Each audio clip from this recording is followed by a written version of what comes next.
আমার নাম সাবিত্রী মুখার্জি। আমি আজকে তালের ফুলুরি তৈরি করছি। আমার বাড়ির সবাই খেতে ভালোবাসে, আমিও ভালোবাসি। আর আমি নিজে খাওয়ার থেকে আমি কাউকে খাইয়ে ভালোবাসি, আর আমি করতে ভালোবাসি। তাই এবছর আমার একটু লেট হয়ে গেছে, কেন মাঝে আমি ছিলাম না, পুরী বেড়াতে গিয়েছিলাম। নাতি নাতনি, বড় মেয়ে, ছোটো মেয়ে, ওদের সবাইকে নিয়ে ওখানেও আমি খুব দোস্তি মস্তি করেছি। দিয়ে এই বাড়ি এসে আমি এই তালের ফুলুরি তৈরি করছি। আমার বড় মেয়েকেও আসতে বলেছে, চন্দননগরে থাকে।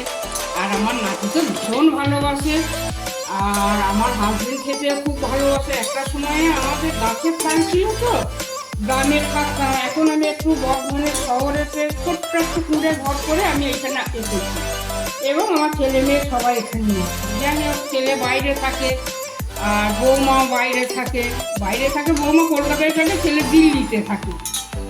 সেই জন্য আজকে আমি নিয়ে এসে একটু সুযোগ সুবিধে করতে পেরেছি, এই জন্য আমি এটা বানাচ্ছি। আপনারা এটা খাবেন, দেখবেন, করবেন, খুব ভালো লাগবে। অবশ্য এই তাল দিয়ে আমার একটা গান আছে, জানেন, এটা আমি পরে বলবো। হ্যাঁ।